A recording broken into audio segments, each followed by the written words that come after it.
Good afternoon and welcome everyone to today's panel discussion on water. It's always exciting to me when I've assembled such a group of talent with diverse practices, backgrounds, and experiences to talk about something so fundamental to all of us.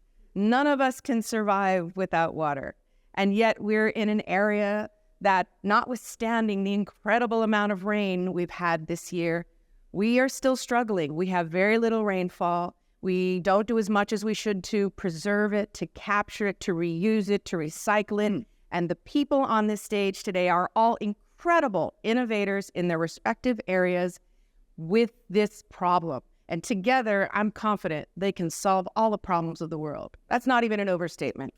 All right. So on my very far right is my good friend, BJ Kjaer.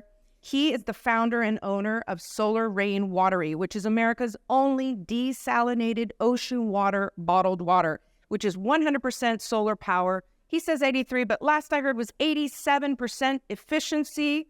And what is brilliant about his product, there's absolutely zero waste product. There's no return of the salty brine to the ocean. In fact, then what he does is use the same solar power to dehydrate that salty brine to make sea salt, which he sells to restaurants. Like, this is a brilliant solution to the one source of water we know that isn't shrinking, but in fact rising. So we could potentially kill two birds, one stone.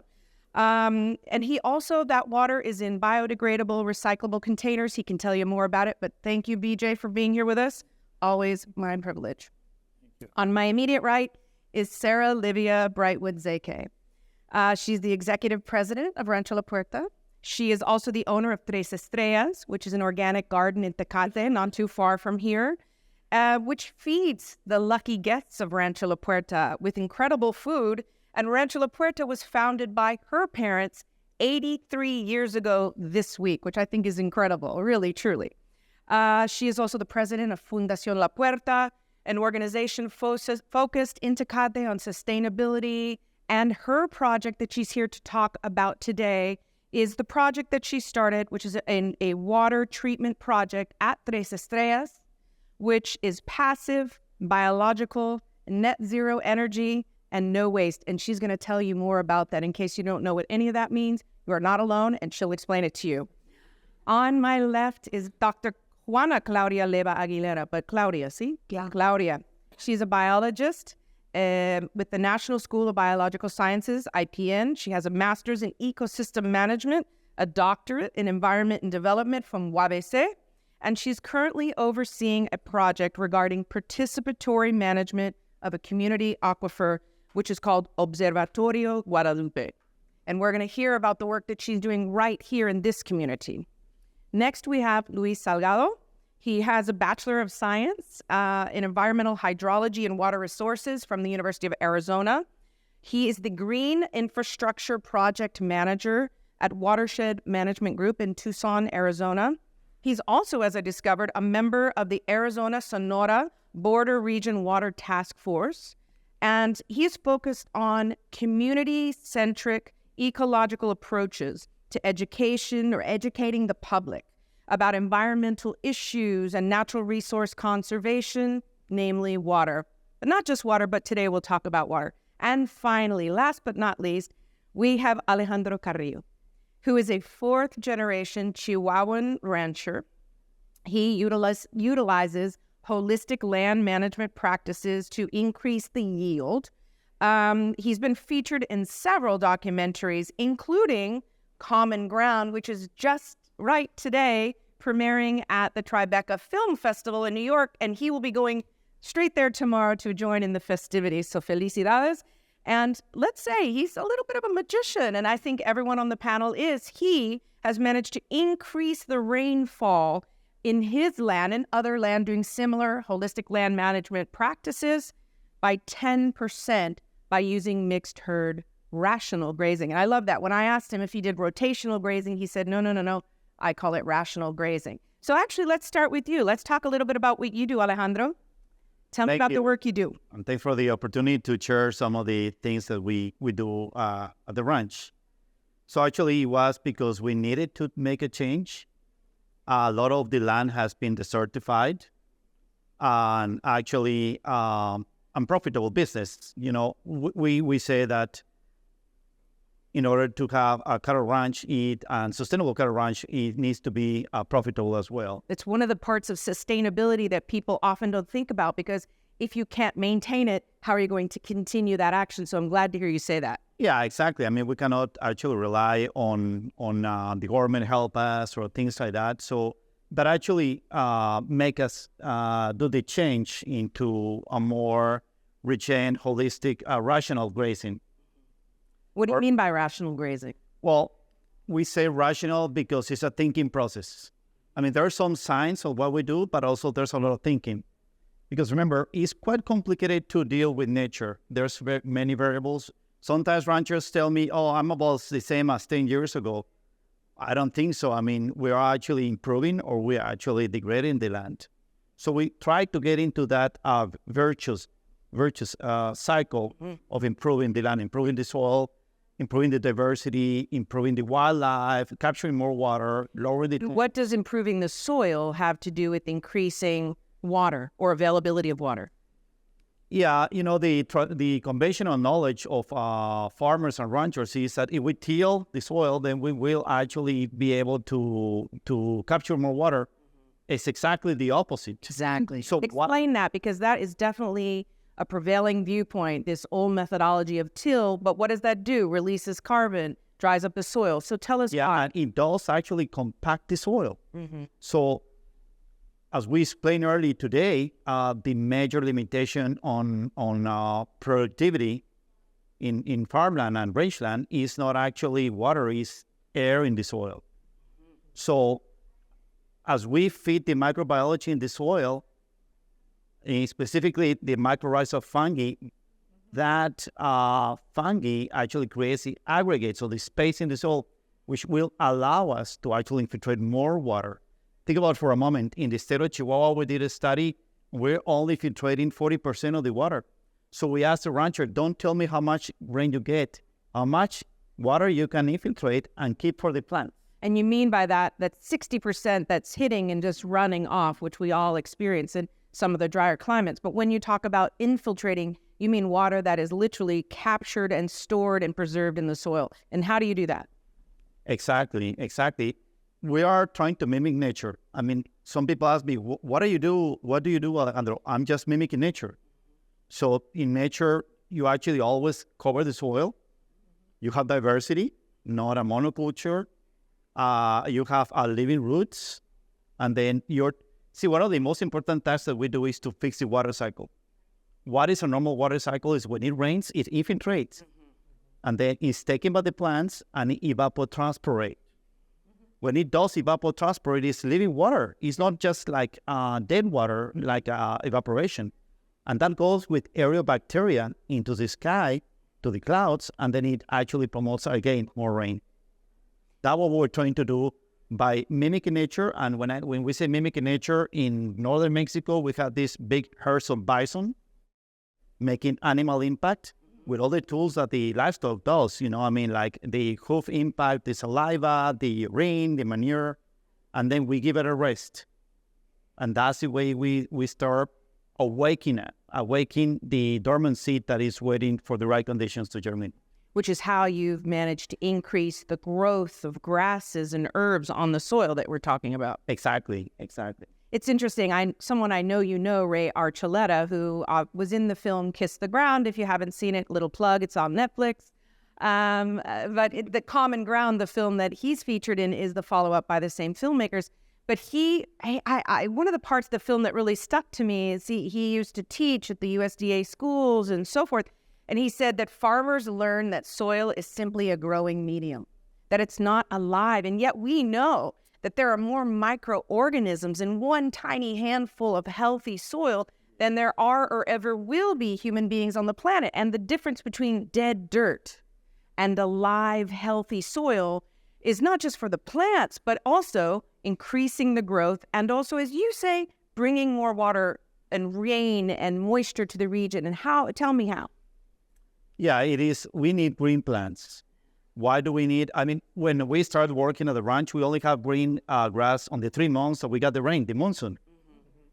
Now, because we are now able to infiltrate more water thanks to the photosynthesis, because you need the photosynthesis to feed the microbiology.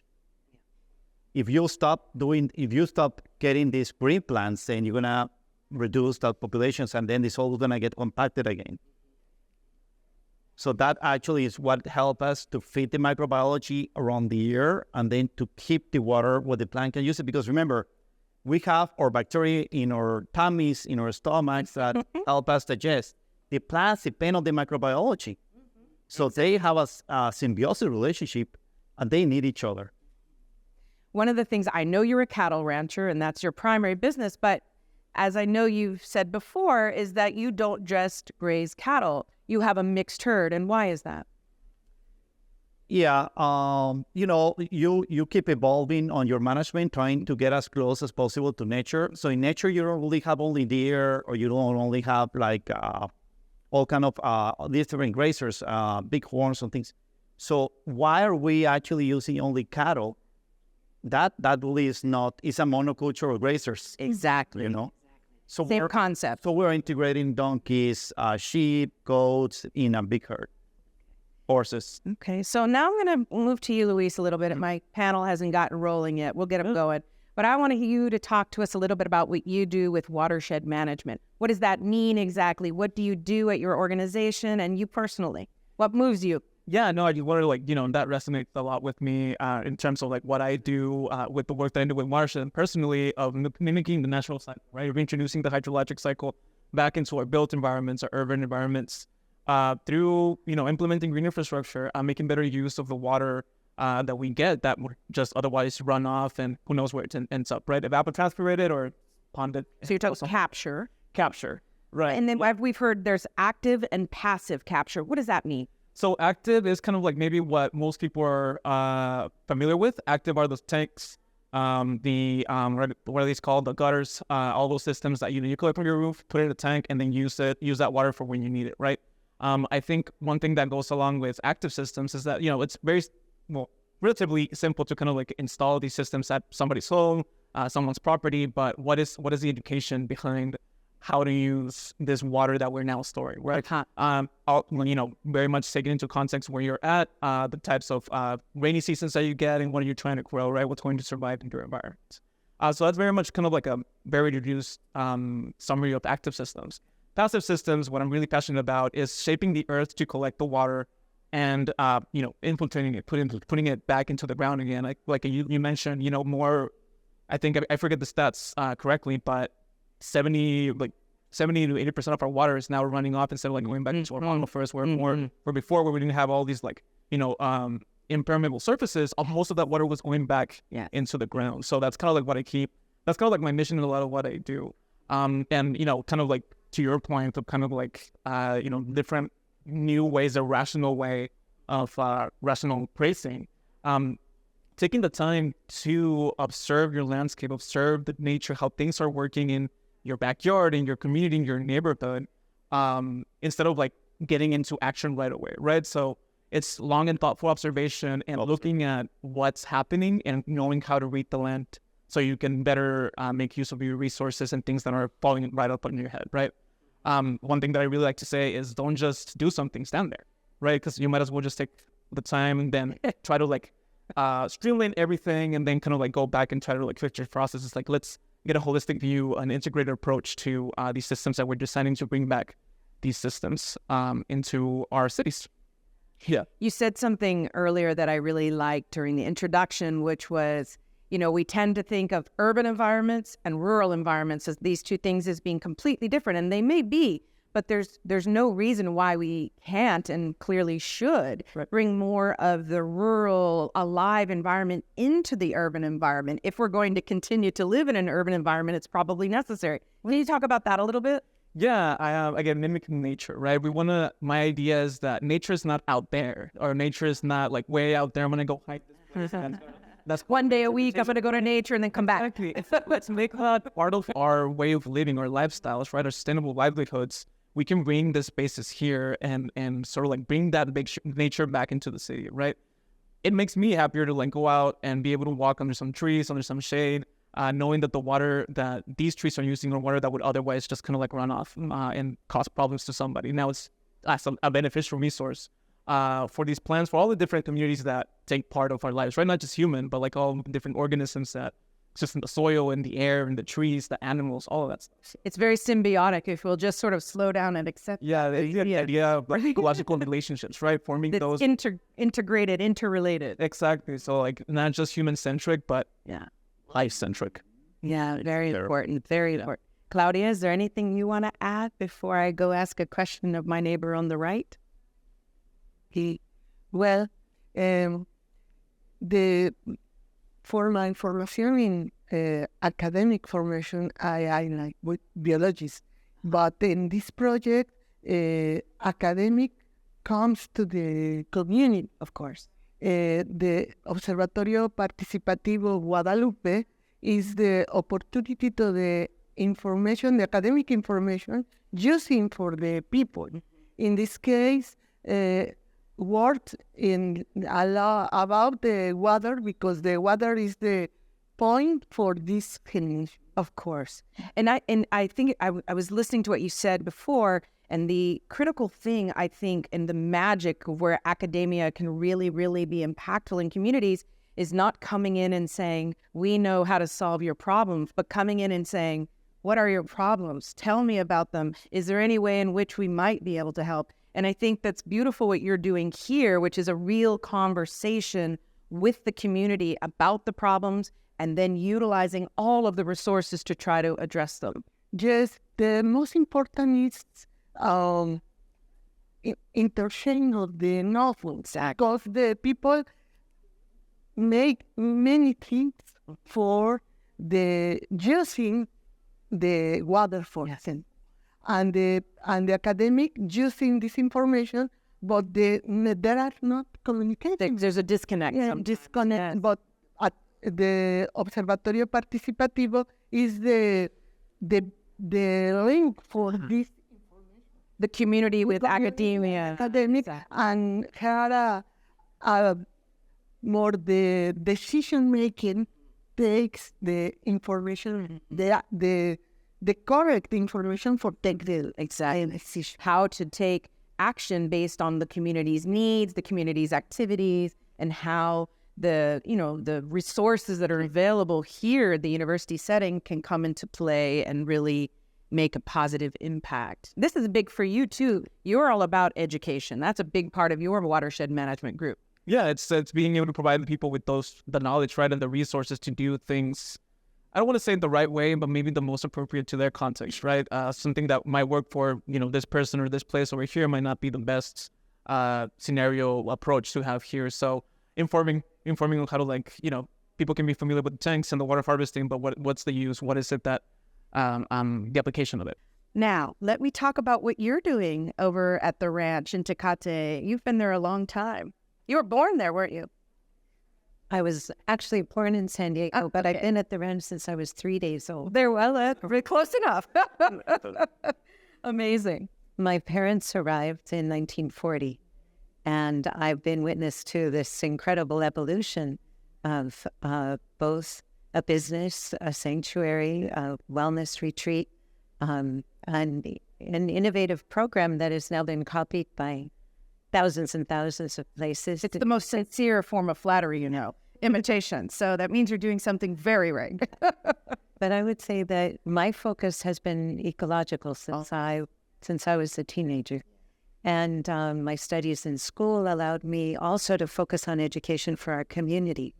So Fundación La Puerta, the nonprofit arm of Rancho La Puerta, has been the leader in environmental education in northern Baja now for 30 years.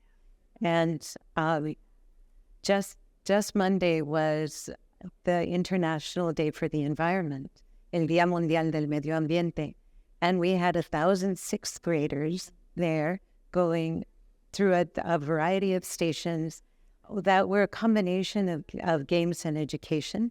And then we had the science fair projects, and they were focused on plastics, microplastics, trash, and the 3 R's: recycle, reduce, and reuse. And it was amazing to see how this generation has really taken on the challenge And I think the beauty of being somewhere for 83 years is that we can see multiple generations move the dialogue forward. And the children that we had 20 years ago in our environmental education program are now in positions of influence. They're teachers themselves. And that's a tremendously gratifying thing to see. Well, yeah, and the work that you've been doing there on many, many fronts is extraordinary. And I, of course, know of the garden, Tres Estrellas, which is amazing. And the current project that you have there is in sort of cleaning up water in that area. You want to tell us a little bit about what you've done to try to address an issue where you are? A new issue, really. So as a farmer, we had really good well, very high quality water. And as the water table of the aquifer has been contaminated by industry in the city and by a very obsolete and poorly maintained water treatment plant, so that 50% of Tecate's wastewater goes directly into the river, and that's impacting our aquifer. And you said when you were a girl, you swam in the river, drank the water from the river without any treatment. And that is the reality of today, that it's very hard to find a river anywhere that is clean enough to drink right out of the cup, no? Wild water, drinking wild water is something that we've lost, just like most of us have lost the night skies. I think it's like part of our inheritance as human beings that we should have these experiences of drinking water straight from a stream or a spring, a high mountain stream. And so a lot of what I do comes out of the idea that you evaluate your actions looking ahead 7 generations. Yeah. Now, we've had a chance to do it for 3 generations at Rancho La Puerta. But with the contamination of our wells, with beginning to see the degradation of the water table, we had kind of a double challenge. One was how to generate cleaner, better water for irrigation. And the other... Because it mattered to you. You said that earlier. It matters to you, the water that you use in irrigating the plants. Explain that. Absolutely.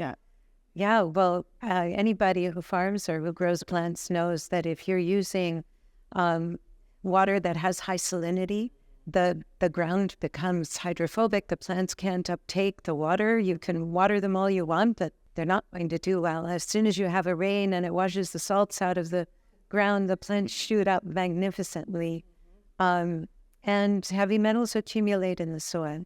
And the living organisms cannot handle all of the contaminants that we're putting into our soils. So yes, production really suffers. And the quality of the food, the nutrition. The mineral content alone, right?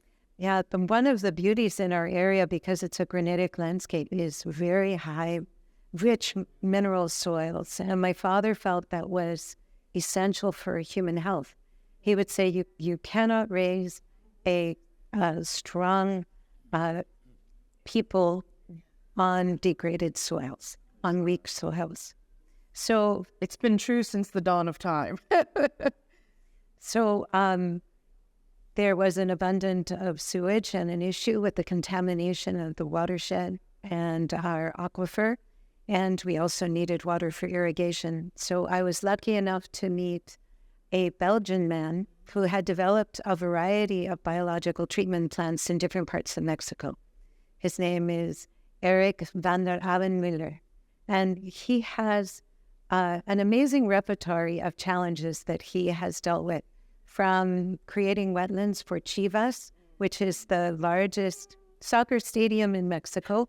And you can imagine the volume of urine that gets generated in that environment. And so very big challenge for being able to transform that water. And he was able to do that. That's amazing. And then also he worked for Coca-Cola, and he also worked for tequila. So high fiber. All require water. Lots of sugar. And, you know, when you have these extremes, you have to develop a lot of tools. So he came to us and looked at our unique circumstance and realized that there was an opportunity there with so much domestic sewage that needed to be handled. So anaerobic biodigestion is what our gut does. It's some microbiome of our gut contained in tanks, and this upflow biodigestion that are in these tanks are basically using the same organisms that live in our gut, and they're the original organisms. And I'm going to repeat myself here because I just love this. Good. So archaea is the name of those original organisms that are methanogenic. They were the precursors to bacteria, and they were the first life on this planet. Archaea means the ancient ones in Greek. I love it. So the archaea do the majority of the work in digesting all of the nutrients that are in domestic sewage. So the three biodigesters, enormous biodigesters that we're using, are doing 85% of the job.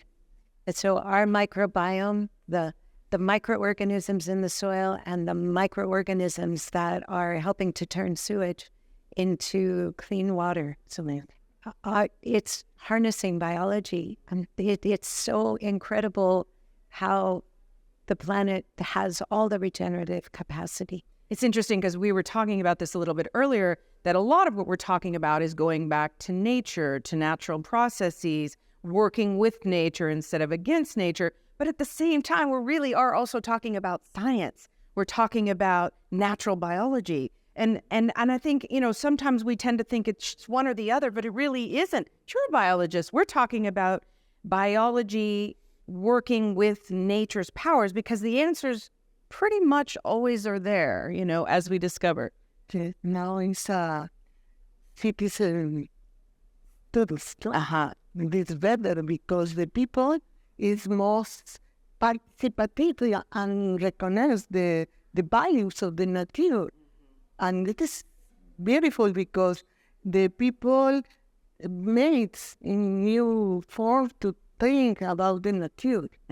Right. If we can talk about nature not just as being something quote unquote old fashioned, but actually very innovative, and working with these processes, and we can be much more effective in everything we're doing. And I was interested when you said about the biodigester and the microbiome, that it's like the one in our stomach, but also like the one in the soil, right?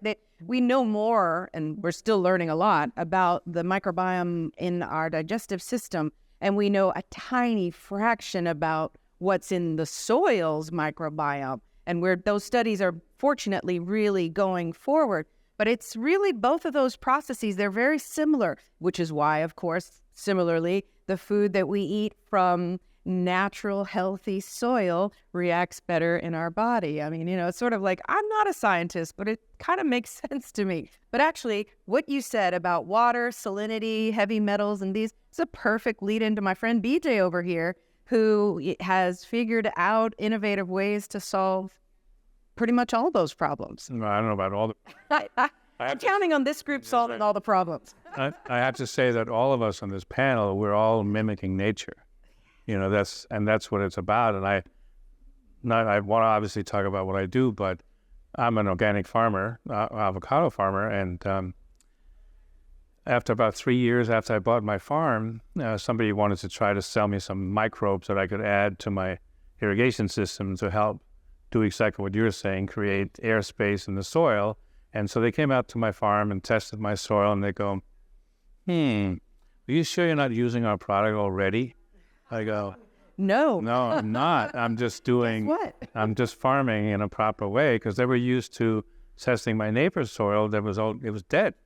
There was nothing alive in the soil anymore. Which is what you get under conventional farming with pesticides, herbicides, and a lot of chemical inputs. And then you have to put more in. And on the same note, I put in a septic system on the farm 25-something years ago.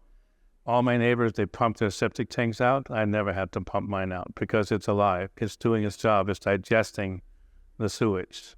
So, Exactly. people just don't. Simple solutions. And that's the thing. Like, you're a scientist. We're not anti-science here. Nature isn't anti-science. It is fundamental science. It's the building blocks of it all. Now, we have a follow-up question for you, Sarah, from the audience. How expensive is the water treatment system that you've put in place? In context, how easily could a small community afford one, like Valle de Guadalupe or one of the small towns in the Valle de Guadalupe? we determined to bring our water up to California Title 22 standards, which added another layer of cost to the project. We also made it beautiful, which not strictly necessary, but still amazing. Because I wanted it to inspire people. Sure. So we first created a prototype that treats 3 liters of water per second, but we're building a much larger plant that treats 30 liters of water per second.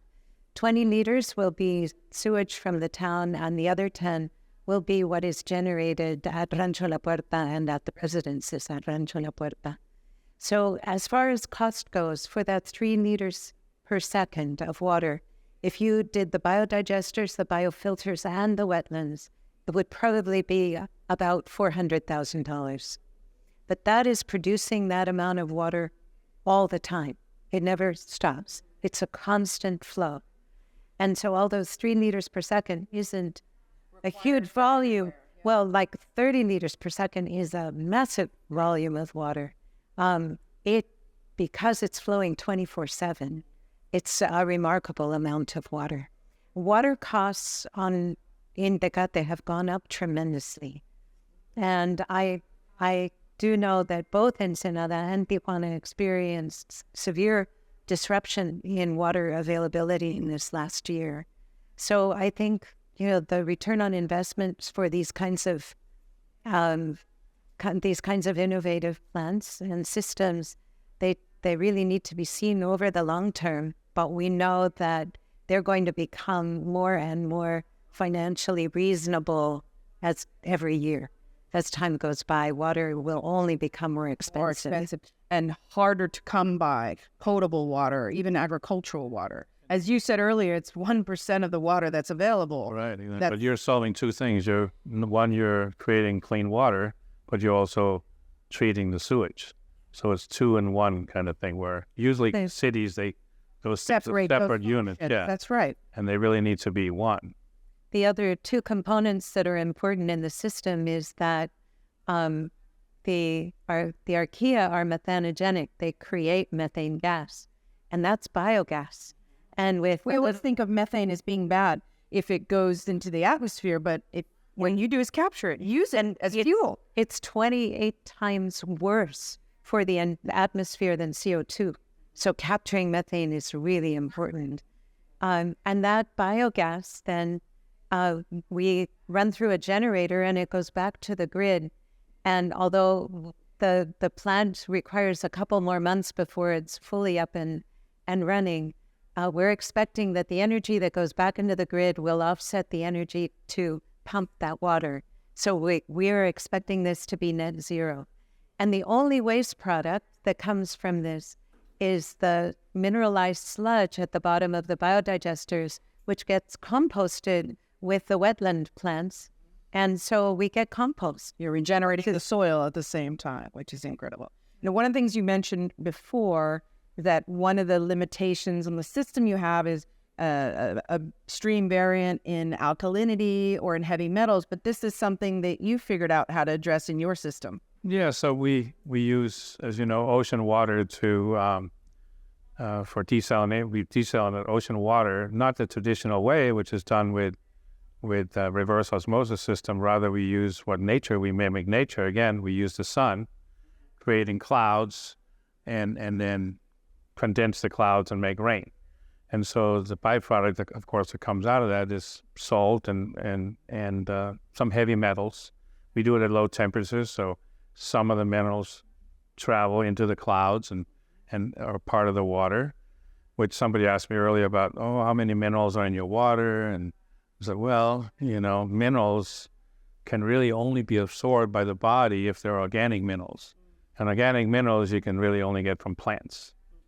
And so there can be all the minerals in water you want, but you're not absorbing them. They need to go through a plant to become absorbable.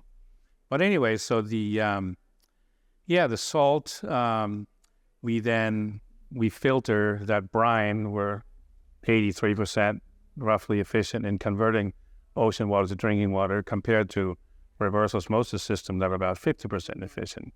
50% of that water goes back in the ocean usually. With double salinity, which then affects. Exactly, a lot more salt, and that creates dead zones in the ocean, impacts, the wildlife, the fish and whatever. And so, because they need oxygen, and basically all that salt kills the oxygen in the ocean. So, but yeah, so we filtered, but we have a ozone chamber that we fill it, a chamber full of ozone, which you can generate out of air. So, and ozone is a gas, we know it, it's out there. And, but then we infuse water into the ozone chamber, which the ozone attaches itself to the heavy metals and pull them out. Which is fantastic. So, which is a really nice way. And then we can put the remaining brine in ponds, just like they do in France and all over the world. To the south of here, they have these salt ponds. And as somebody suggested to me the other day, we really should stop making all that salt everywhere. We should just use the salt from desalination plants, and that would be plenty of salt. And I've used salt. It's very good. Right, exactly. So there are ways to do it, but I have to say, I'm converting ocean water to drinking water because I wanted to prove that it could be done in a sustainable way. And an efficient way. And so, but the amount of rain and moisture that we have that falls on the ground, I truly believe if we treated it properly, it would be enough water for all of us. If 60% didn't roll on. Yes, exactly. And we had good soil, and every product we use, every table, every piece of plastic, every shoe, every cell phone that we use all require water to make. And we, certainly north of the border, we're very liberal about just getting new phones and new this and new that and whatever all the time. And we're only thinking of water as the thing we drink or maybe water our plants with. But water is used in everything. And so we need to be more conservative. I grew up in a country in Europe, that when we left the room in the house, we turned the light off. It didn't stay on. And when we were done using our water, we turned the water off. You brushed your teeth, you turned it on, and you turned it on and off. So everything was done that way. To burn a 60-watt light bulb for, 24 hours uses 4,000 gallons of water. Just because of the generating of the electricity and the cooling down of the turbines and whatever it takes, pumping it, around. It's crazy when we think about it. So just, it comes down to what you're doing over there, educating the kids, because we were educated. We knew to turn the light off. In Denmark, we have not 1 or 2 recycling bins. We have 7 recycling bins because we know what goes in what recycling bin. And I remember one time I was back visiting, and I had an old farm there, and it was around the holidays, and I put the wrong thing in the wrong bin, and the garbage collector had no problem knocking on my door going, "Hey, I'm not picking up your garbage because this is in the wrong bin." So it took, I think, a 6-pack of good beer to finally get him to pick it up. But yeah. Also made with water. Also made with water, exactly.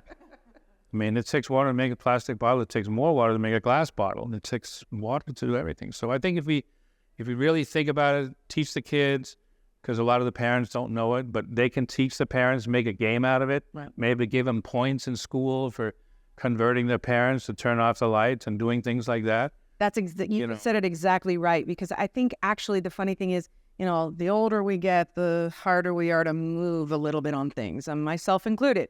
But when, kids learn about conservation, recycling, limiting use, they're the ones following behind you, turning the lights off. They are the future. They're the ones we can hopefully help to gather information, teach young kids, teach young adults, really how to manage these limited resources for the future. And I want to follow up on what you just said, that you're talking about cleaning water. You're talking about getting water where we need it from the ocean, which is the one water source that's growing instead of shrinking, and there's a problem there. Another good reason to use desal.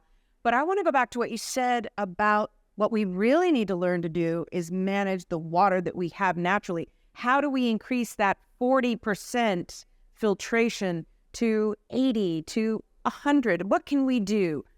You two, these are your expertise, I think. Yeah, well, I think we're going back to mimicking nature. Because if we get our hands off of nature, then nature is going to fix itself. The point with nature is that sometimes the nature's times are not the same as our times. And that's why we need to get involved ourselves in A longer process. Exactly. So I think that's important. I think you mentioned that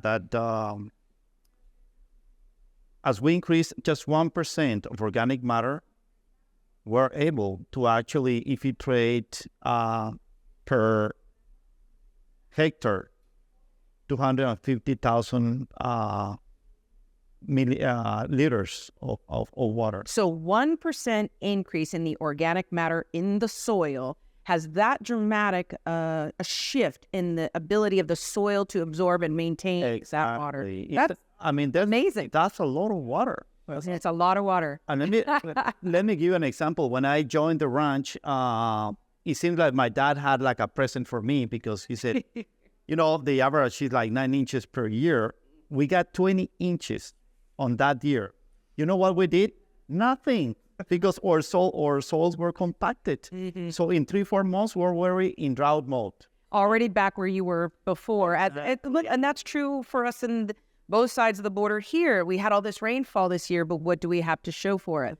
And that's where you comes in. Nowadays, with 6 inches, just 6 inches, at the right time, obviously, we can actually go all the year around with the same cattle with no supplementation. So it makes a big difference between 20 inches that we're almost wasted, all of them, to 6 inches that you actually store. Because the largest storage of water should be the first few inches. So sometimes we celebrate when we say, oh, the dams are now full. Exactly. Well, I don't know if I should celebrate that. I think the water should be in the soil, not in the dam. Aha, bravo. Well, because it's sitting there and it's evaporating, when you go past it. Sure. Like Hoover or whatever, it's sitting on it. It's evaporating and it moves through the Colorado River and down from Northern California to Southern California. So I think sometimes the whole global warming and the big picture is hard for people to understand. And kids too, they talk global warming, but do they really understand it? But there are things they can understand on an everyday level. For instance, it drives me crazy when I see people throw vegetables in the garbage can. It absolutely drives me crazy. I'm like, wait a minute, don't you have a composting bin? Everybody should be composting. Yeah. I mean, there should be a law that says this cannot go in the garbage. You need to compost in your backyard. And you don't need a lot of room to compost. No. And that compost would improve the soil and help keep the water where we need it and produce better food. Keep it out of the dump, put it in the soil. Yeah, exactly. No. And I think to both of your point and to your question about like getting more water in the ground, it's like, one fun fact that Brad Lancaster, a water harvester practitioner in Tucson and teacher, the region and globally kind of like moving these things forward, has on his website is more water falls in Tucson as rain in the average year than the average person uses in their home in that same year. So all those resources are here for us to use, right? And so how do we also increase that? It's not just entirely up to us, right, to get all of that water in the ground. That's kind of like why I focus on the communication and making this knowledge more accessible, because collectively I think this is how we're going to get more water in the ground. Understanding why the process of composting is the process of composting is so important and vital to replenishing these nutrients, the health of our soils and our landscape. Another game I have for you to teach your kids, not your kids, but kids. The people that work, collective. I don't know how many you have, but when I'm in the city and I see water run down the gutter, I chase it. I chase it all the way back to the source and I turn it off. Right. Or I could knock on the door and I tell people, what are you doing? And maybe it's a game for the kids. How many faucets did you turn off this week? Right. Or did you turn on that water? Yeah, where do you think it's coming from? Right. Another thing that we like to talk about is like the same water that we're using now, the same water that the dinosaurs were drinking. And we're not creating new water. Right. We're simply reusing it, which is an incredible point.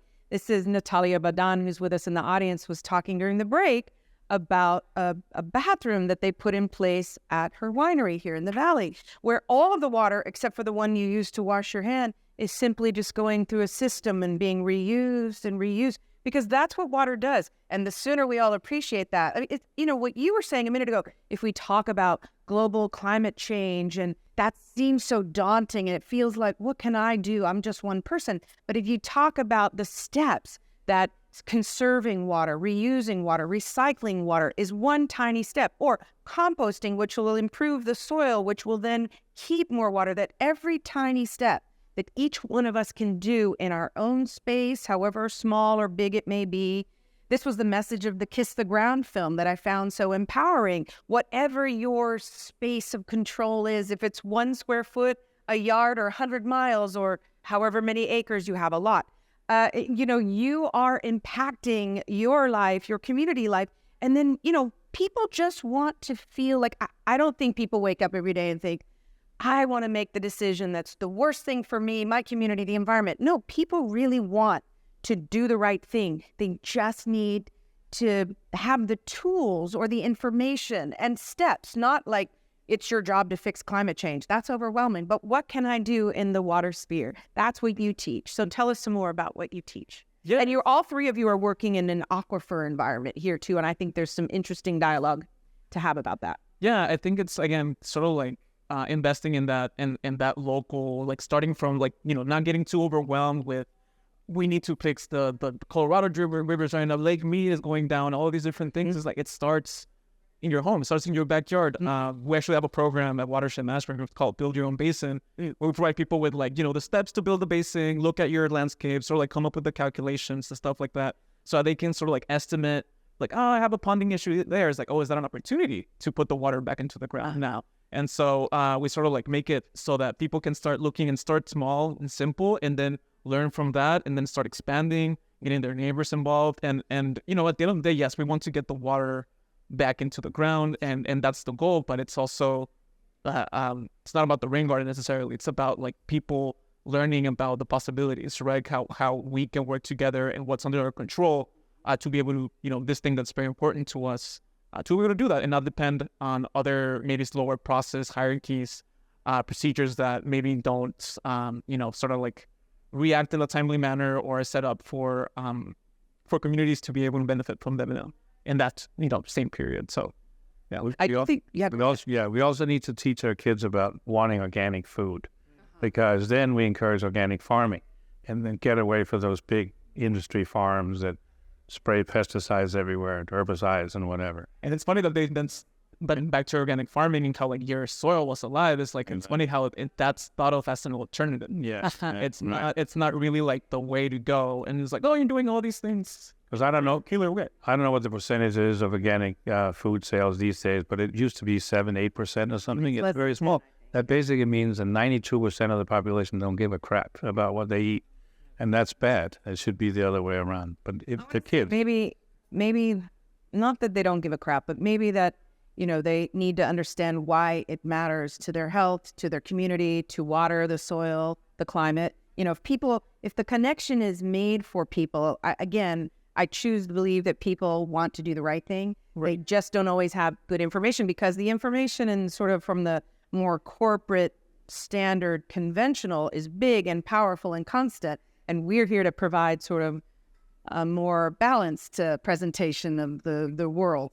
Yeah, I think people are worried about their daily survival, doing these things, streamlining, and so that might not be at the forefront of their minds. And so I think as scientists, as organizers, as people pushing this dialogue forward, it's up to us to maybe how to the question is how do we integrate it in people's minds. So I think that's how I see my task. Yeah, looking at that as a priority and as a wonderful resource. I mean, your place in Tecate is a perfect example of how people are hungry to eat better and live a better life. There's no processed food, I'm sure, at your place. So it's just food. That's right. It's just food, real food. And we harvest for our guests for the kitchens 3 times a week. So they're always eating something that was in the ground that morning or just the previous morning. And something I've read or heard before about your farm, not only are you providing that produce for the guests at the ranch, who are obviously there because they're focused on health and wellness, but you also provide food to hospitals in the community, schools, and so forth. I mean, I think that's part of it. We have to make sure that what we're talking about, gets to the largest audience imaginable. What your point I thought you were about to make, which is, people struggle. They're busy. They're working 2 jobs. Food is expensive, and organic food is more expensive. And those of us on the, who are working for systemic change, it's our job to try to level that playing field so that the subsidies aren't so disproportionate toward bad food, but rather make good food more available and accessible and affordable. But at the same time, we try to move that needle. We also want to explain and educate, why does it matter? What's the difference for my health, my microbiome, my community, the environment? And one of those will resonate with someone. Go ahead, sorry. No, I was going to say, why is it worth our time, right? Why is it worth our time to invest in tending to your garden and putting these systems in and observing? I think that's kind of it is worth it. The place but also need to change the switch, because the people think only in the problem. And in this case, in this study, to think in solution. Not just problems, but solutions. Yeah, because the people think all the problems, and don't think very well. Well, that's human nature, right? We get overwhelmed with the problems that we're facing in our life. And so we're a little bit in crisis mode, and we have to get out of crisis mode before we can move forward. And as you said, a lot of these solutions are not immediate. It's not like, boom, I'm going to change this, the world is fixed tomorrow. These are solutions that have a very long arc, and you have to sort of think forward. But we also have to be at the point where we're able to do that. Yeah. I think the beauty of what we do is that every year you're improving. Uh-huh. Every year is better. It's not like, okay, it's going to take me 5 years to get to... Yeah, but every year you do it, you're getting better food. You're getting more wildlife. You're getting more life in general. I mean, like Gabe Brown said in his book, he says, I used to wake up every day to see what I need to kill. Now I wake up every day how to promote life. Uh-huh. And that's kind of changed everything. Some people, like consumers, ask me, how do I know if the farmer is doing a good job? Well, it's not rocket science. Use all your senses. Does it smell good? Does it taste good? I mean, we haven't really lost the ability to sense the food. Remember that food still is the terroir of the microbiology. So we might not know those terms, but we can taste it. Yeah. Does it look good? Uh-huh. Does it have life on it?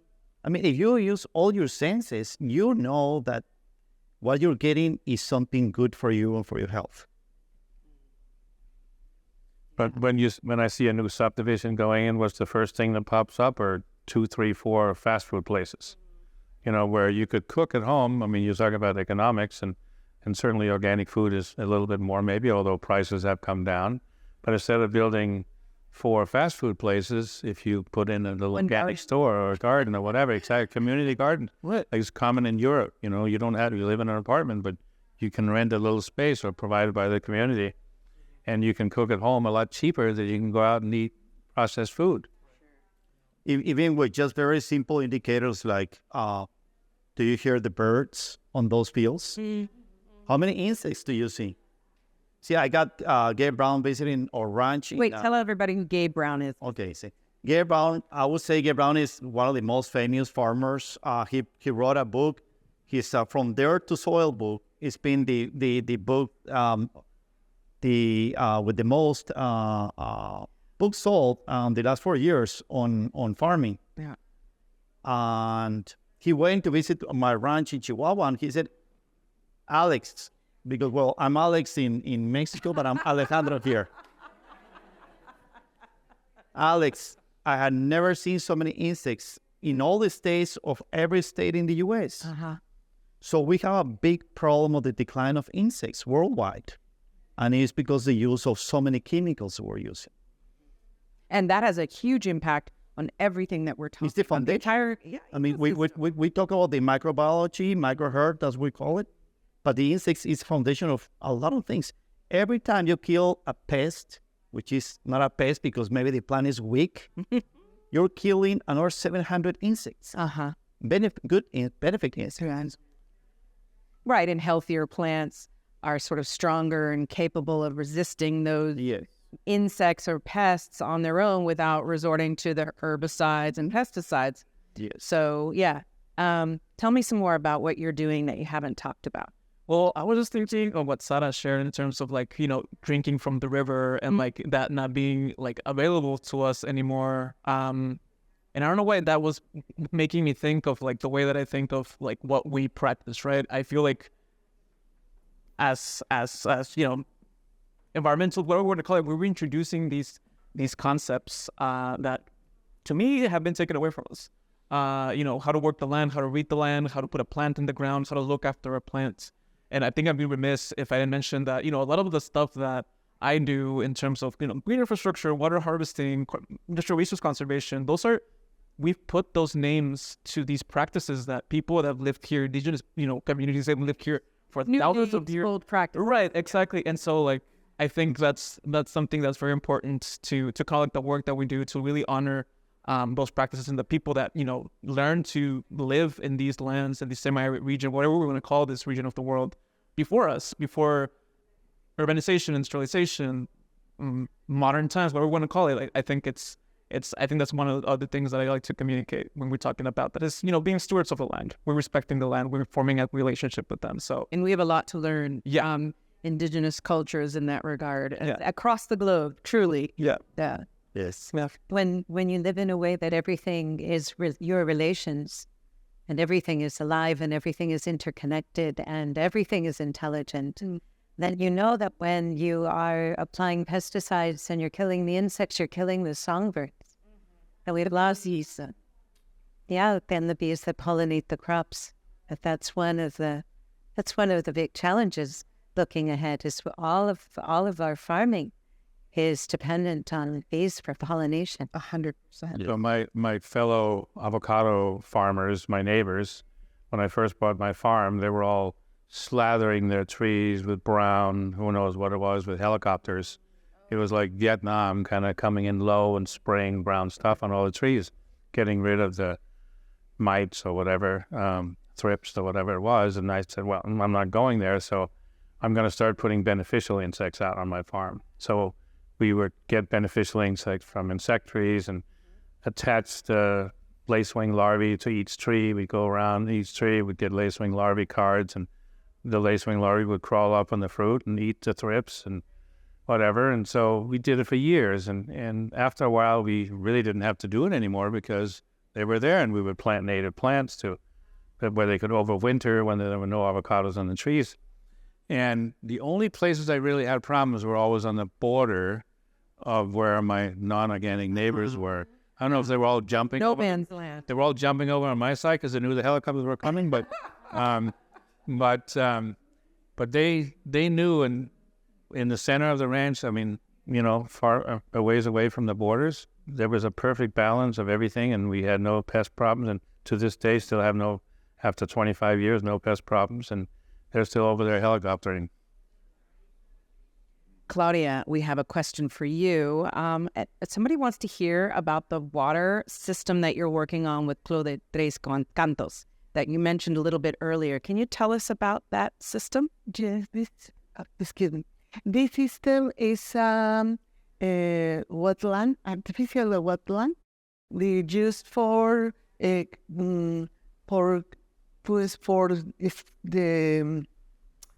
captación de agua, capture water for the rain.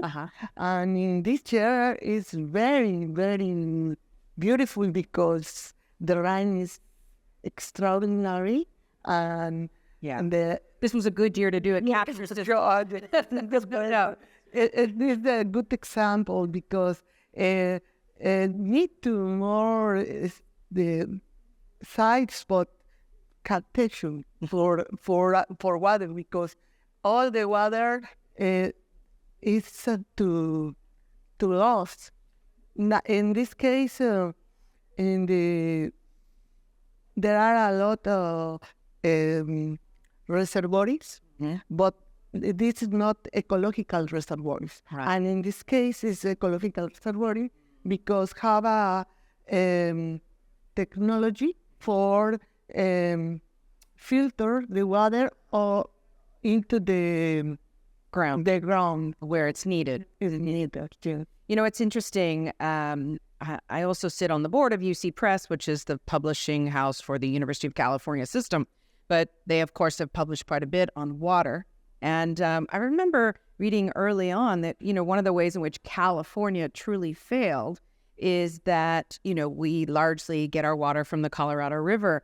And so early on, we dismantled a lot of capture and transport systems that began or could have been continued in favor of the notion that we have all the water we need from the Colorado. Why do we need to worry about it? And it's that attitude, which is unfortunate. Like we're paying for it now, but we have the opportunity to fix that. But when you can truly capture the water, I mean, I think about in my own space this year with this rainfall that we've had, of course, my garden is happy and green, but what did I do with all that water? I live near the ocean, and there are 2 canyons on either side of me that are formed completely by water running off into the ocean. And on these heavy rain days, these last 3 months, it just looks like rivers going right out to the ocean. This is potable water. This was someone's drinking water. This was irrigation water. Then I think, how come we're not capturing that and bringing it back before it joins the ocean and needs your process to be reutilized by us? We have to get outside the box. And I love what everyone here is talking about in ways that you're doing that. And especially here in the Valle, in your system, is tell us about cost, because we talked about yours. Yours was obviously the creme de la creme system, and maybe your system could also be replicated for less money. But what about the system that you put in there at the winery? Is this system expensive? Could it be replicated elsewhere in the Valle or beyond? Sí, no, it's horrible. Yes, this is expensive, but it's effective. Well, I mean, and there's some amount of investment. Obviously, does each individual home or business have to do this? No, not necessarily, but in the collective realm, within a single community, within a collection like an organization like Provino, this is the kind of organization that can work collectively to bring this kinds of resources to more of the members and the community members where they're operating. I think this is impressive. This is important because in this part of the Mexico, all the water depends the subterranean. Exactly, all of the water, right? Because everyone here is operating on well water for the most part. No, there are no rivers. There are no superficial and very little rain, even less than we have. Even the water. What is the rainfall here in Ensenada Valle? 2 drops, did I hear? That's what it feels like. No, what I live, not enough. More. Okay, yeah, the same. San Diego, 11-inch, which is not dissimilar from what you were talking. You said 9 is yours, and now you've got more. Now you've got 20, so we need to do what you're doing. No, there are more in Chihuahua. Well, we got 9, because Chihuahua has like 3 regions. Something I would like to add into this conversation is sometimes we as ranchers, farmers think about, oh, great that my neighbor is not doing this because I'm getting all the water from my neighbor. But that is not sustainable. Mm-hmm. I think we are within an ecosystem, we are within a community, and we need to share. This is not working in a corporation that, oh my God, it's only me. It should be a public knowledge. Because, for example, my ranch will not be sustainable if I don't help my neighbors. Yes. It becomes a disaster when it rains a lot, and then I have like over a meter of water, 3-4 feet coming from my neighbors, and make it a lot of destruction. So we always have the open door for them to come over. I mean, they're going to change at their own time. But at least I have 2 neighbors that already are making these practices. So we're making the area bigger, and then that will be eventually a flourishing community. And that's an interesting point, too, that it's not just you doing it, but your neighbor, and as that space that's engaging in the practices you're talking about grows, that impact on the rainfall and the water capture is exponentially larger. It's not like 1 + 1 + 1 = 3, but much greater. Yeah? Yes. Yeah. I mean, that's the bottom line. And also, we work very close with a lot of nature conservation organizations. Yes. And they actually, I mean, one of the beautiful things that we have seen is the increase of wildlife, all kind of wildlife. We work very close with the migratory bird conservations. And obviously, if the birds come to my ranch, it will be much easier for them to go to the next ranch. Exactly. They don't have a dead zone in between in which they're at risk, which is true. I don't want to be an island of grass nowhere. Like in the middle of. Yes, of course. One of the things that we found at Rancho La Puerta is that during the summer, it's 10 degrees cooler at Rancho La Puerta than it is in Tecate. And we've been planting trees for years, and we're now focused on a 10-year program to plant trees in Tecate. But that makes an enormous difference. It makes an enormous difference to the individual who is sitting under the shade of the tree, but it makes an enormous difference to the evapotranspiration to generate clouds, to create rain. Even the mist. We're seeing at our ranch, which is in the Chihuahuan Desert, some mist, more days with mist, and also mushrooms now. Another great, one of the ancient. Oh, yeah, mushrooms. Which you can watch our panel on mushrooms, also on UCTV, small plug. I think that really is the energy that we're talking about. It's not just one person doing this, but it creates the example. But as that community grows and grows, that impact is so extraordinary. And you mentioned the temperature shift, and you talked about that earlier, that the temperature at your farm at 10:30 in the morning was 10 degrees cooler than your neighbors. I'm talking about the area. I think I'm about 5 degrees in hot summers, 5 degrees lower than some of the neighboring properties. I mean, it creates like a whole ecosystem, like a whole area of, it creates its own ecosystem, like temperatures and water and green and all that. This is what I like about these kinds of conversations, because we never know what thing is going to resonate with anyone in the audience, digital or otherwise. But there's something in your life, well, everything in your life is directly impacted by water. But something, hopefully, that you hear from this group of people gathered here today will make you think, what change can I make? What small change? I'm going to butcher this quote, but we know the quote that says a journey of 10,000 miles begins with a single step. That's it. If everybody makes one step, just one step, whether it's turning off the lights, whether it's reusing, recycling, capturing, and then how that can affect the entire community around us. The water we're drinking, will it be cleaner? Will we have to treat it less? Will there be more rainfall? Will the temperatures be cooler? All of these things are hugely beneficial. And we started at the beginning. I mentioned my friend Yolanda, who's doing our simultaneous translation, and she works in the crisis of migration. And one of the things that's happening, and we all understand this, in addition to everything we've talked about, is that migration of humans around the planet is affected by climate change and lack of access to water and extreme temperatures. So everybody benefits. If more people are stable in their own environment, everybody benefits. And so there's so many reasons for all of us to truly stay focused on this important issue that, as you said, covers everything that we do. Yeah, focused and like also open to, innovative approaches. Like I think I was talking to somebody earlier about gray water and the potential to like use that, from your washing machine, from your bathtub, like all that water, like you can be feeding trees instead of like going down the drain, for example. And I learned to mention, to your point, I think in your previous presentation, you mentioned how it rains more now, where you are because you're introduced and you're calling, right? Like doing all of this, the lower temperatures. Yeah. Anecdotally, what is see like in really hot cities, like cities that don't have a lot of kind of become. Yes. Clouds will go around it. They just like the donut effect. They it's amazing, really. I mean, it's amazing what's going on up there, like the flows or the clouds. And we usually talk about having something to cover the soil, a living plant or litter or something. But if you see that the first shield we have is the clouds. Yeah. I mean, and in a very dry, degraded places, there will not be clouds. We can feel it when it's hot, and when you get a cloudy day, oh my God, it's so cool. Can it be more powerful to say that we can, in fact, make rain, we can affect our environment, we can improve it for everyone? And on that really high note, I'm going to close the panel, but open it up now. Thank you. So if anybody has a question for any of the panelists, I see Natalia Badan, front and center. Okay, fire away. The use of gaviones in the dry rivers, dry when it doesn't rain.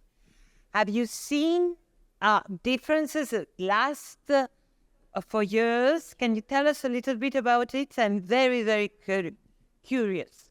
Yeah, no. So, I mean, I think, in amongst us practitioners, we might have different opinions as to implementing gabions, right, as a restoration measure. But I've seen really good examples in Sonora, particularly, of these structures being implemented. And I've seen structures that are 1 year, 5 years, 10, 20 years long. And they're doing their work. Explain what that means, because not everyone knows, maybe. Yeah. And so, what these gabions are doing, gabions are essentially kind of like a bunch of rocks put into boxes, wire boxes. I see. We've all seen them. Yeah, to put them you put them strategically at a stream, at a riverside where there's a lot of erosion, head cuts, the energy of the water kind of like carving into the ground. And so you put those in there to kind of slow, spread, and sink the water in an effort to extend the floodplain, right? So the area where all of the water is going back into the ground. And like I mentioned, what I've seen and what I've, we as practitioners have different opinions on that, about what we're putting into the ground and stuff like that, where we're sourcing the rock from. But I see really good recruitment of native plants, extending the floodplain, particularly in the San Pedro, where I've seen it most, reintroducing the cottonwoods appearing again. Cottonwoods and willows and trees like that. And yes, Cuenca de los Ojos is a really good example, particularly Rancho San Bernardino, which is the one that I'm talking about. Right. Really good people doing really good work out there. And it's amazing to see what they've done in terms of regenerative agriculture, cattle racing, these different approaches. But I feel like Alejandro would also be a great person. Yeah, I'm very familiar with the area. I'm actually sitting on the board of these guys that had been able to actually get the creeks to be perennial creeks when there was really no water anymore. The only limitation that I see on the gabions is that usually the gabions work pretty well on riparian areas. Mm-hmm. But we need actually the act of the livestock to cover the whole area. Because you see very beautiful where the water used to be, beautiful, well, you say with these woody plants and these grasses. And we were actually the ones recommending Cuenca de los Ojos to add a livestock. And many people have this idea of livestock is pretty destructive. It is indeed if you don't have control or if you don't mimic the migration of animals. But when you have control over livestock, it's actually a great tool to put biology where we're lacking the biology. Mm-hmm. Excellent. I'd like to mention another important relative, which is the beaver. See. And the beavers in the landscape, especially in California, created massive wetlands and ways in which infiltration of water and tremendous habitat diversity would occur. So one of the things we can do is imitate the beaver. We put gabions into an area that flooded about 20 years ago at our farm, and they've done really well. And the difference between a gabion structure and a dam is that the gabion structure holds back the sediment, and it reduces the erosive force of the water and allows the water to still flow through, but without generating more erosion if they're done properly. And they've been great. We have very, very stable slopes, and we were able to recover some of the damage that the flood did. And the flood only happened because there was a nick point, because there was a big tree and a big boulder and a lot of brush jammed up against it, and then we had a flood behind it. But since we did the natural infrastructure work in the channel and around the channel, it's been beautiful. At Rancho Tres Estrellas, at my organic farm. I'm gonna advocate for beavers a little bit more. They really are a keystone species, and they really are the ones that they're doing, the work that gabions are doing right now. If there were more of in our rivers, they would be doing all of this work for us and providing pools of water for deer to drink out of and all these different things. So yes, gabions, but also beavers even better. ¿Al cuánto tiempo de haber empezado con este manejo de ganado, empezaron a aparecer pastos nativos? Es decir, yo supongo que primero fueron anuales, pero lo lo que se pretende es tener pastos nativos que duren todo el año, ¿no es así?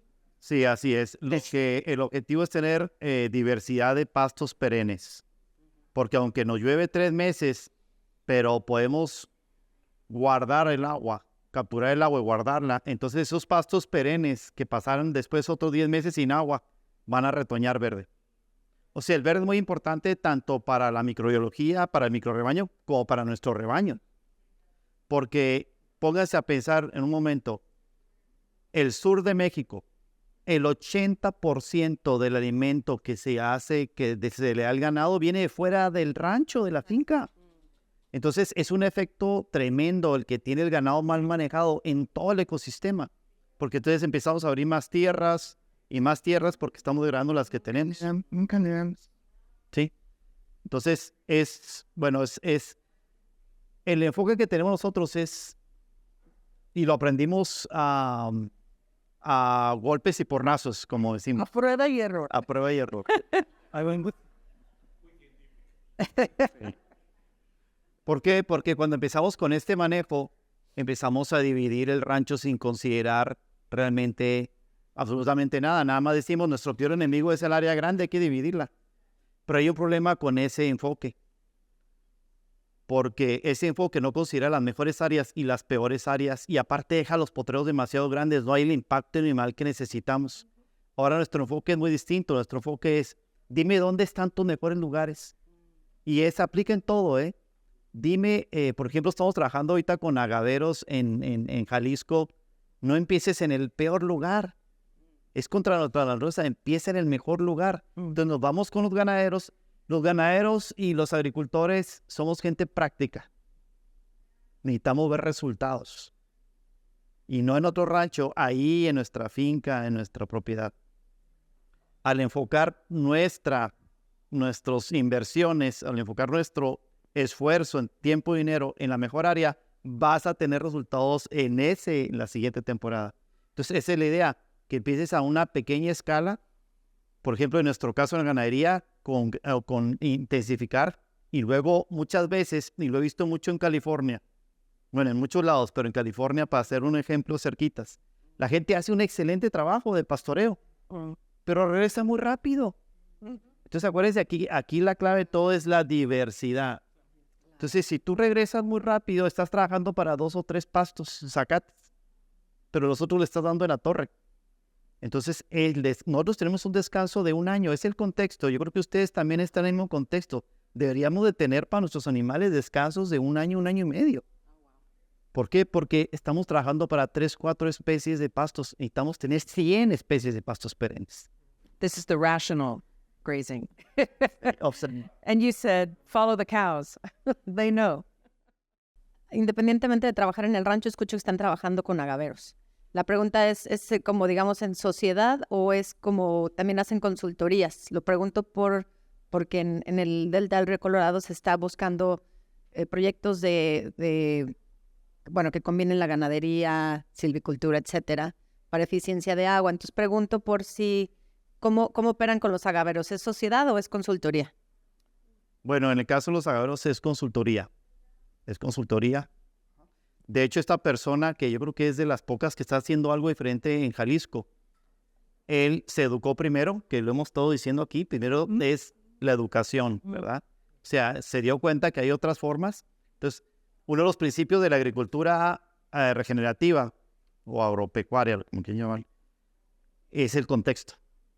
Entonces, no va a ser el mismo contexto acá porque las lluvias son diferentes, por esto, por lo otro. Entonces, se ve el contexto y se aplican los principios regenerativos, en este caso en el agave. Por ejemplo, en Chihuahua está interesante también porque el sotol es una bebida nativa de allá, y los que estén trabajando con la ganadería regenerativa y tienen sotol, pues ya estamos, o sea, no necesitamos, vamos haciendo las plantas completamente dependientes cuando el suelo está débil. Entonces, ahorita como el agave, quizá hay un problema y creo que lo mencionamos, cuando llueve mucho la gente no se mueve. Cuando suben los precios es terrible para la regeneración, porque caemos en la zona de confort. Entonces, el agave ahorita está dando mucho dinero. ¿Y que hay cambios? Pues no hay cambios porque yo sigo sacando dinero. ¿Por qué voy a arriesgar? Nosotros tenemos que nuestras fincas, nuestras propiedades, como un laboratorio y no hacer una prueba en una prueba en el año, porque los resultados son anuales. En su contexto, en mi contexto, son anuales. O sea, hay que hacer más pruebas, aunque sea a pequeña escala, y quédate con lo que trabaja. Pues no sé si contesté tu pregunta. Sí, yo quería hacer también una pregunta a ti, Alex. Por lo que haces, tal vez tú tienes más información, ¿no? Cada vez, sabemos que cada vez aumenta la superficie para la agroindustria y que gran parte de lo que se produce en esos monocultivos es pastura.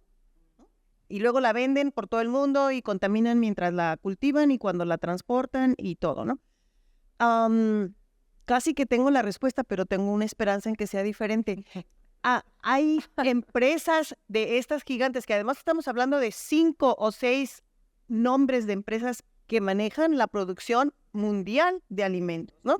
Que un porcentaje muy grande de las tierras que se cultivan pues son para esto, para pastura.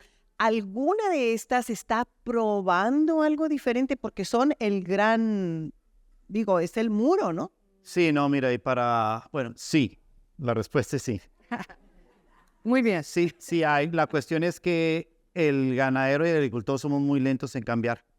Entonces, a veces nos hemos visto muy frustrados en cambiar. Sí hay gente, ¿verdad? O sea, y vamos a hacer un poquito el contexto y la realidad. Estamos en una finca, en un rancho. Hacemos todos. Oye, este salió muy inteligente y mándalo a la ciudad. No, necesitamos la gente inteligente en el campo.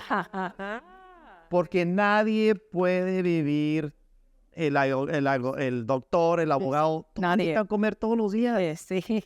Y lo que estamos comiendo es muy pobre porque nuestros suelos son muy pobres. Entonces, el enfoque ahora es, ¿cómo podemos? Bueno, ya el agricultor y el ganadero es poco el cambio, hay cambio, pero hay poco. ¿Cómo podemos enfocarnos en el consumidor? Porque tú puedes decir, bueno, ¿y a mí qué me importa como consumidor? Porque a ti te debe importar la densidad nutricional de los alimentos. O sea, si no hay suelos fértiles, no hay densidad nutricional. O sea, ya olvídense de son todos los componentes terciarios que de hecho le dan el sabor. Por eso los alimentos no tienen casi sabor, porque no hay vida en el suelo. Y las corporaciones que ya le están viendo un beneficio económico porque le van a decir al consumidor, si yo tengo este proceso regenerativo, yo estoy mejorando, tienes que mejorar el suelo y a ti te va a ir mejor en la salud. Entonces sí tenemos empresas grandes que son las que han estado, de hecho, inyectando millones de dólares a la agricultura regenerativa. Que esperemos que no se distorsione el nombre o no se abuse del nombre, ¿verdad? Pero sí hay esperanza. Yo quisiera compartir un ejemplo también. La cervecería en Tecate antes echaba todo su desperdicio al río y apestaba, era mucho nutriente lo que desgastaban hace muchos años. Pues como hace 20 años empezaron a cambiar ese proceso y desde que entregó Heineken, todo ese material va para ganado. Y es el principio que no hay desperdicio en la naturaleza, que estos círculos tienen que ser círculos virtuosos en donde todos los nutrientes se utilizan. También lograron en la planta, en la fábrica de Heineken, disminuir el uso del agua para producir cerveza. Es la producción de cerveza en donde más ahorran agua en el mundo ahorita. Entonces, cuando hay esa necesidad, sí hay maneras. Y cuando uno de los grandes problemas que sucedió en el mundo fue cuando se separó el cría de animal del cría de las plantas. Total. Y la fertilidad del animal se sacó y se tuvo que reemplazar con químicos. Entonces, otra vez es tratar de juntar. To find, and from a wine perspective, to find the right pairings, right? Ajá. Lo que va bien junto, hay que mantenerlo junto. Y mire, quiero agregar algo. En una ocasión estábamos en la India y yo siempre estoy promoviendo esto. Estábamos en una convención de la ONU y me acerqué a la delegación alemana. Y me dijeron que, no, pues que usted te dé una presentación. No queremos saber nada, porque 1 kilo de carne requiere tantos litros de agua.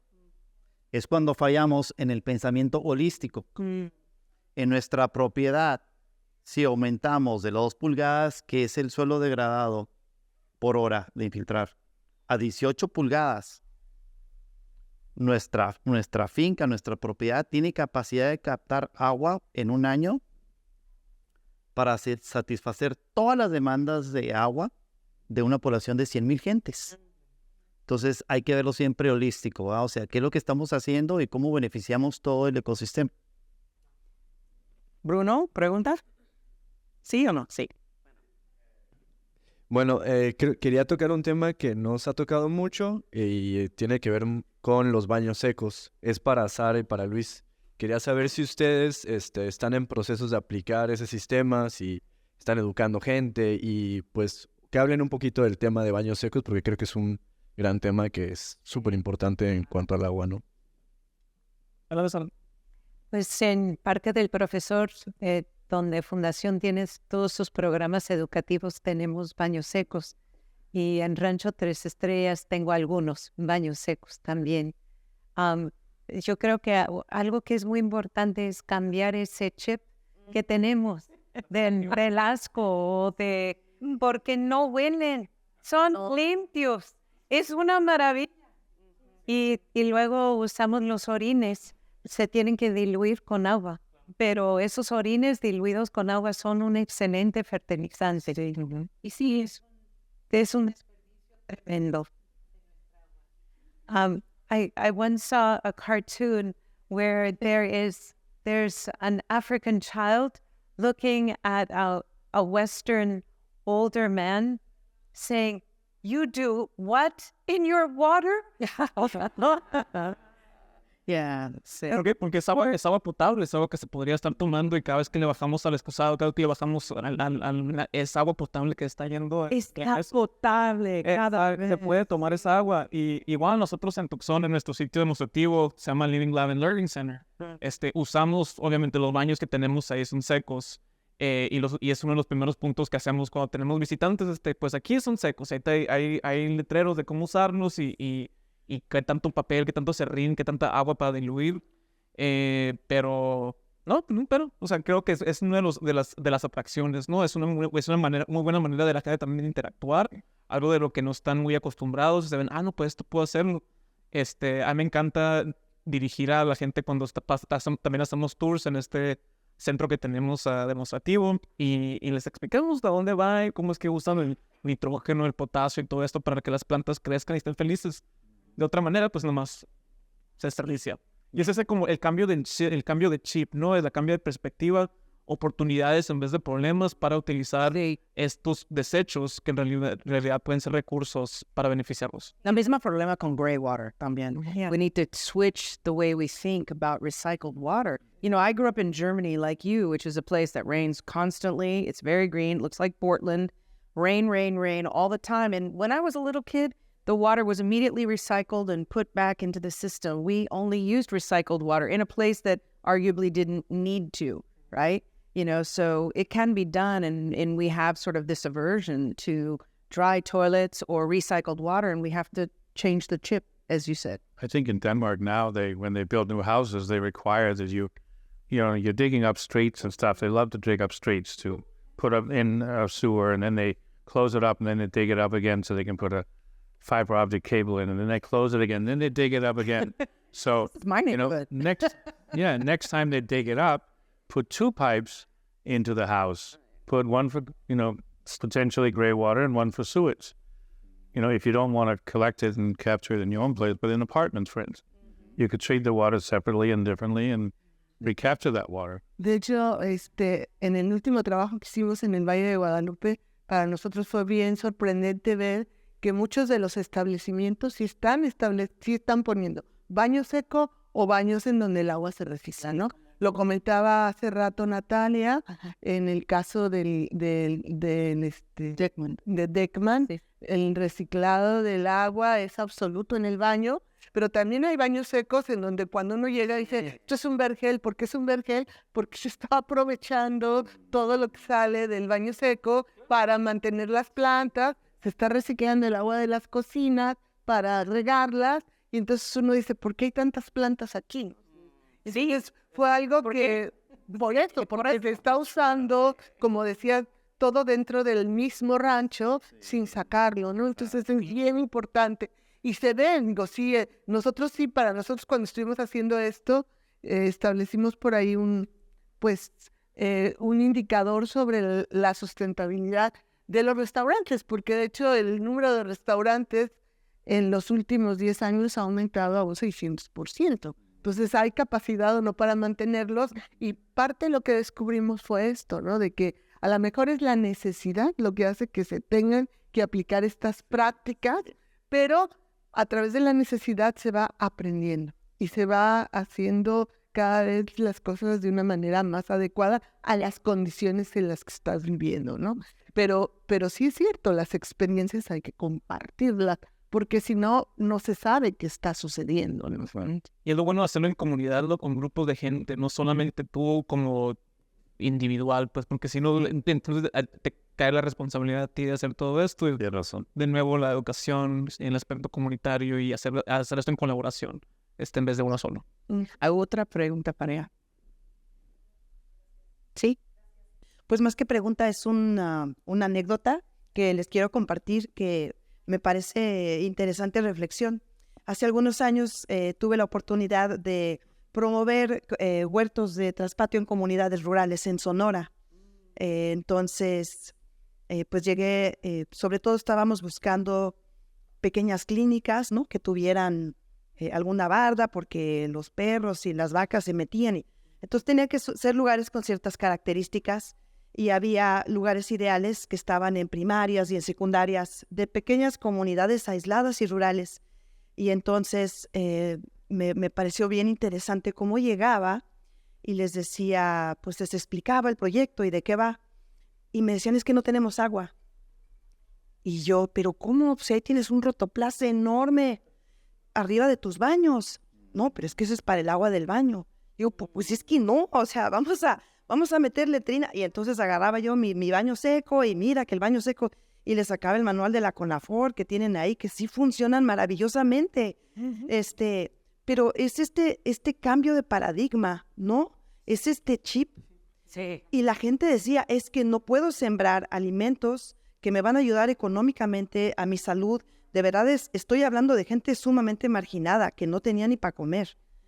Pero es que el agua es para el baño, porque como que no hay manera de que yo pueda poner un baño seco en una primaria dando un ejemplo indigno. Y el otro comentario, estuve trabajando en alguna fundación hace ya años, y el mero director de la fundación, pues yo traía, ¿no?, mi chip diciéndole que vamos a meter el baño seco, y me decía, no, es que esa es una manera indigna de promover a la gente. Y bueno, pues a mí me iba así como con Dorito para atrás. Es este paradigma, yo creo, en lo que hay que trabajar también. Totalmente. Excelente. Y tocaste un punto bien importante. En ese cambio de paradigma vienen las autoridades, los gobiernos, de los que no hemos hablado ahorita, pero que creo que es importante por lo que acabas de mencionar. Por ejemplo, igual, una anécdota. Para el Valle de Guadalupe, el poblado del Porvenir, mucho se ha hablado de que los poblados del Valle necesitan verse y también recibir los beneficios que se tienen en todo el Valle. Entonces se hizo todo un proceso para hacer unas calles con este enfoque de infraestructura verde, con pavimentos permeables, con jardines de lluvia, especies que fueran o que se regaran directamente por la brisa y por lo que fuera. No hubo manera de que las autoridades municipales autorizaran el proyecto. Los árboles se tuvieron que poner dentro de una unidad deportiva porque ya se tenían los árboles, pero el problema fue romper no solamente el paradigma desde el punto de vista personal o de la comunidad, sino el modelo que se sigue y que está dentro de los esquemas institucionales. Entonces, esa parte yo creo que Es más complicado. Tiene también que trabajarse, es más complicado porque como somos un país tan diverso en términos de México, y creo que pues también en Estados Unidos se da esta diversificación, pues no podemos, las políticas públicas son generales y en realidad cada localidad, cada región debería de poder tener estas excepciones adecuadas a las condiciones, ¿no? Y esa parte es muy complicada y hay que trabajar. No, y tiene usted razón, porque nosotros cuando trabajamos en los ranchos, en las fincas, cada rancho tiene que tener su propio enfoque, porque muchas veces hemos sido educados para seguir fórmulas. Sí, claro. Y las fórmulas no trabajan porque está el contexto. Oye, es que dame una fórmula, es que no te puedo una fórmula. Por eso decimos el racional, porque espérame, es que tienes que pensar qué hacer en tu contexto, tanto económico como social, como natural, ¿no? Bueno, y a mí se me hace como trabajar de nuevo, a trabajar de arriba para abajo, no de abajo para arriba. También queda mucho nosotros informar a las políticas o dar esa influencia a las políticas públicas que se desarrollan. Por ejemplo, de nuevo, en los baños secos, el diseño que nosotros tenemos y le comunicamos a la gente ha sido aprobado por el Departamento de Calidad Ambiental de Arizona. Así que ya se los proveemos y les decimos, esto ya pasó por ese nivel. Entonces se puede hacer, claro, está ese proceso, está aprobado, pero luego se tiene que trabajar en el proceso, o sea, para que te aprueben diseño y que tú lo puedas poner y que no haya ningún problema, ¿no? Pero en eso también es lo que estamos trabajando. Y creo que hay otras cosillas también así en Tucson que con nuevo desarrollo de edificios, casas y así, se le tiene que poner Grey Water Stub Outs, no sé cómo se dice en español, pero para que puedan producir agua gris y irse al paisaje. Entonces sí hay maneras de trabajar, pero pues si las ciencias son complicadas, las políticas más. Sí, es lo que estoy descubriendo yo. Otra pregunta para él. ¿Qué tal? Buenas tardes. No, pues muchísimas gracias y felicidades por todos sus proyectos, la verdad son súper inspiradores. Y sí, justamente nosotros tenemos el mismo clima de California y pues yo creo que la historia también, la cultura tiene que ver mucho. Aquí en Ensenada en 1940 había 4,000 personas aquí en el municipio, ¿no? Entonces apenas estamos empezando a hacer estas políticas y empezar a hacer esos proyectos que realmente sí permeen en un futuro. Pero bueno, yo también tengo muchas preguntas, así como Natalia, pero bueno, me voy a enfocar en dos nada más, que son dos problemáticas que puedo ver, ¿no? Por ejemplo, aquí tengo a su compañero Gabriel y se están haciendo unos muestreos de la playa de Ensenada, pues la gente, creo que ya todo el mundo sabe que tengo la playa más contaminada de México. Y ya tenemos los muestreos en la UABC también. Aquí la maestra no va a dejar mentir, ya se tiene todo un archivo de años, ¿no? De cómo ha cambiado la calidad del agua.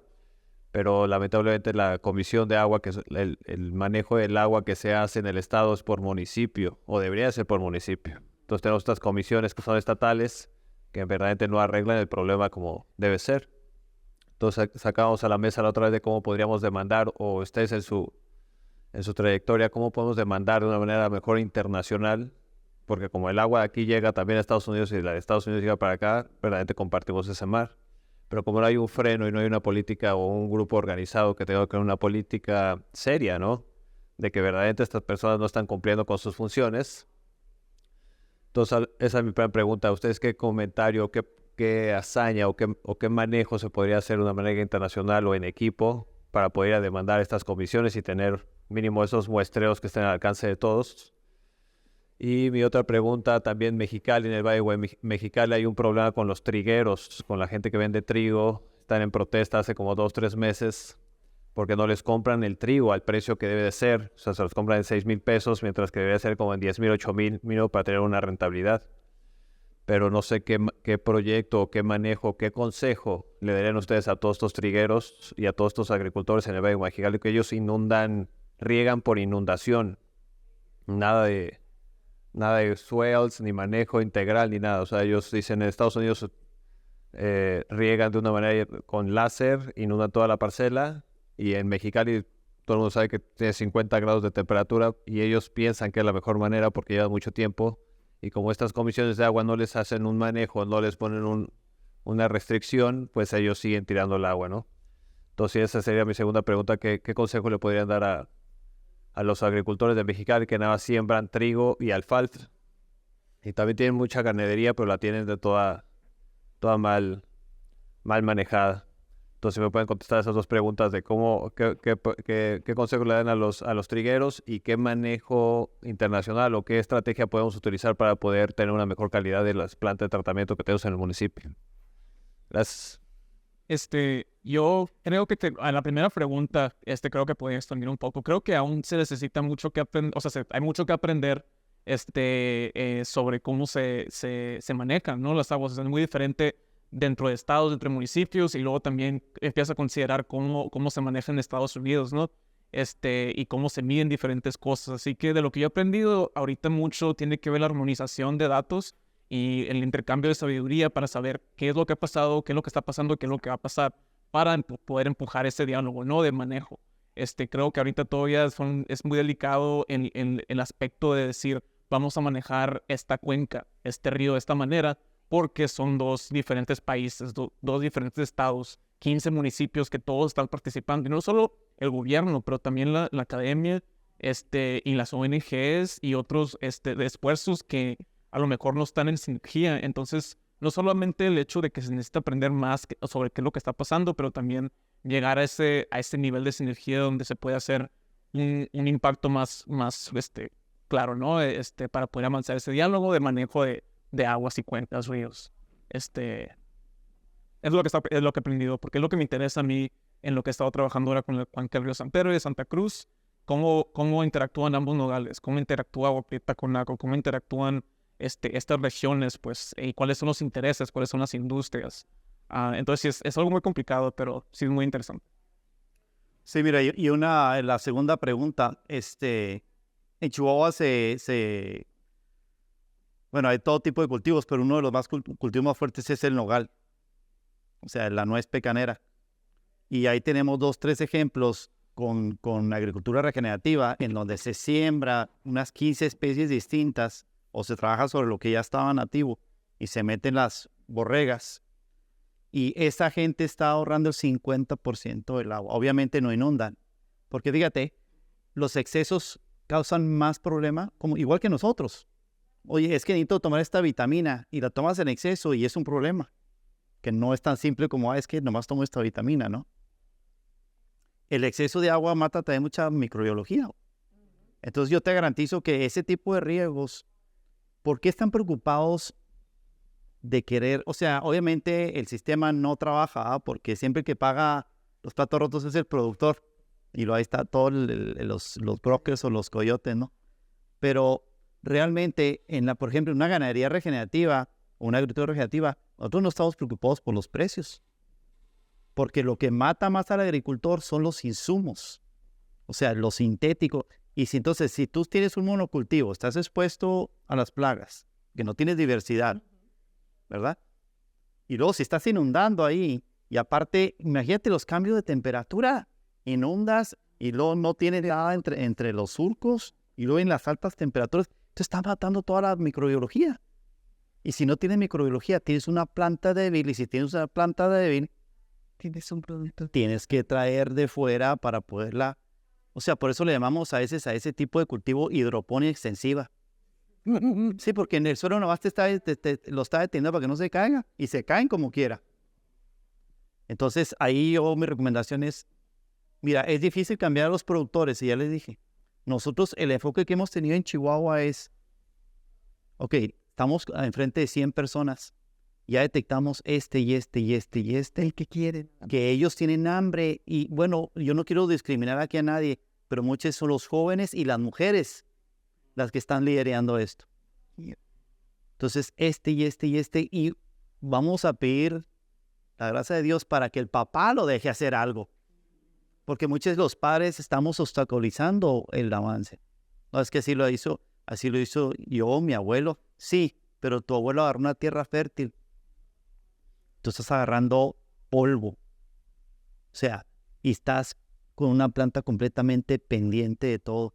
Entonces, aquí la cuestión es aplicar los principios de agricultura regenerativa, y muchas veces la gente piensa, pues es que no producen lo mismo. ¿Cómo vamos a alimentar el mundo? Eso es, dirían los americanos, bullcrap. Bueno, con esto, entonces vamos a terminar esta discusión. Gracias a todos ustedes y un aplauso por todos esos expertos que tenemos acá.